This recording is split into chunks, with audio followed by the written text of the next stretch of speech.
teman-teman semua, kita sama-sama memahami bahwa manusia adalah makhluk sosial.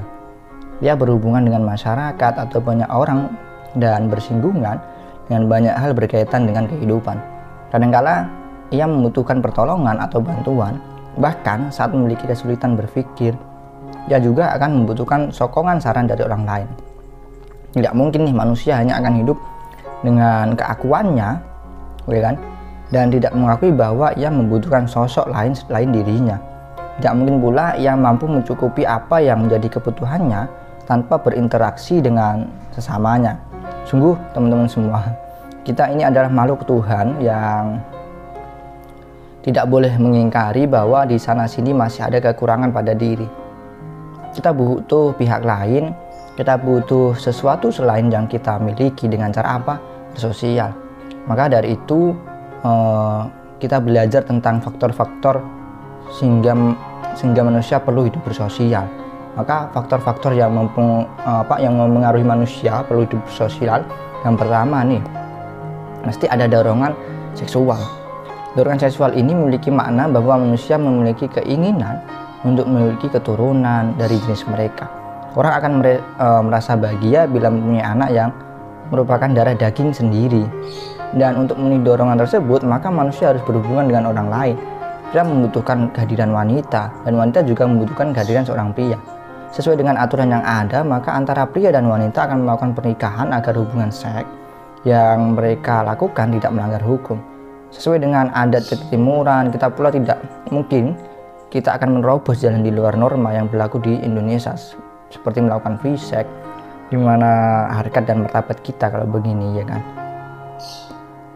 Nah, teman-teman, hubungan suami istri akan melahirkan generasi-generasi sesudah mereka gitu. Jika hal tersebut telah terjadi, dua keluarga besar telah menyatu, maka kebutuhan manusia akan memiliki keturunan telah terpenuhi. Nah, yang kedua nih, bahwa manusia adalah makhluk yang lemah. Kelemahan dan kekurangan yang dimiliki oleh manusia mendorong dirinya untuk melakukan interaksi. Sehingga awalnya ia hidup dengan banyak kekurangan tersebut bisa ditutupi atau dilengkapi dengan adanya orang lain. Mengapa? Karena dari hubungan yang terjadi mengakibatkan mereka tahu kekurangan satu sama lain gitu, sehingga berusaha saling memberi, take and give gitu. Jadi memberi dan melengkapi, ya kan gitu.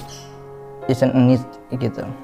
Yang ketiga nih, terjadinya habit pada tiap-tiap diri manusia. Sejak kecil manusia telah terbiasa mendapatkan uluran tangan dari orang lain, ya kan. Ya lahir tentu mendapatkan bantuan dari ayah atau ibunya, lalu anggota keluarga besar gitu. Meskipun mereka memiliki hubungan darah yang sangat dekat dengan kita, tetap mereka itu adalah orang lain yang berbeda fisik dengan kita gitu. Karakter dan cara berpikir yang beda serta cara pandang. Nah, yang keempat, manusia membutuhkan lingkungan untuk mengembangkan potensi. Nah, teman-teman semua, manusia tidak mungkin bisa berkembang bila ia tidak memiliki ruang gitu untuk mengembangkan segala potensinya. Sekalipun ia sangat mahir menyetir ya, ia tidak mungkin merasakan kepuasan bila setiap hari menyetir untuk dirinya sendiri. Nah, ia mengelilingi kota berhari-hari tanpa adanya teman, tanpa adanya tujuan jelas dan nyata hanya sendiri gitu. Coba Anda bayangkan bila hal itu terjadi pada diri kalian gitu. Atau mungkin kalian memiliki suara yang merdu kalau menyanyi, setiap hari kalian menyanyikan lagu-lagu favorit kalian. Anda pun menciptakan lagu sendiri dan Anda menjadikan barang-barang di kamar mandi sebagai penonton dan pendengar setia kalian gitu di atas panggung lah ya. Apakah hal tersebut akan melahirkan kebanggaan? Jelas tidak. Kalau akan lebih bahagia jika suara kalian bisa didengar oleh orang banyak kan gitu. Apalagi bila lagu-lagu yang kalian ciptakan sampai masuk dapur rekaman. Nah, itu yang kelima nih. Yang terakhir, adanya kesamaan nasib, cara berpikir, keturunan, kebudayaan, cita-cita dan lain-lain. Ya kan, masih ada banyak lah. Adanya kesamaan nasib, cara berpikir, keturunan, kebudayaan, cita-cita dan lain-lain. Ini akan mendorong manusia untuk melakukan interaksi satu sama lain gitu. Manusia percaya bila ia berkumpul dengan orang-orang yang memiliki banyak kesamaan, mampu melahirkan kekuatan untuk menuju tujuan bersama dengan lebih mengasihkan, ya kan? Dan bisa jadi waktu yang diperlukan untuk menggapainya akan lebih singkat dibanding kita melakukan sendiri, ya. Sekarang banyak ada forum-forum atau komunitas yang mendasar pada kesamaan hobi, cara berpikir, dan tujuan yang sama kan gitu. Nah, Jadi kita sudah melihat begitu besar peranan bersosialisasi, bagaimana kalau sekarang kita tanamkan dalam hati untuk bisa berkontribusi dalam masyarakat. Agar kita bukan hanya sebagai penikmat dan perasa manfaat, namun juga sebagai tokoh terdepan yang ingin memajukan masyarakat. Renungkanlah setiap kelebihan yang Tuhan dianugerahkan pada diri kita. Sesungguhnya Tuhan memberikan semuanya itu bukan tanpa tujuan, itu pasti.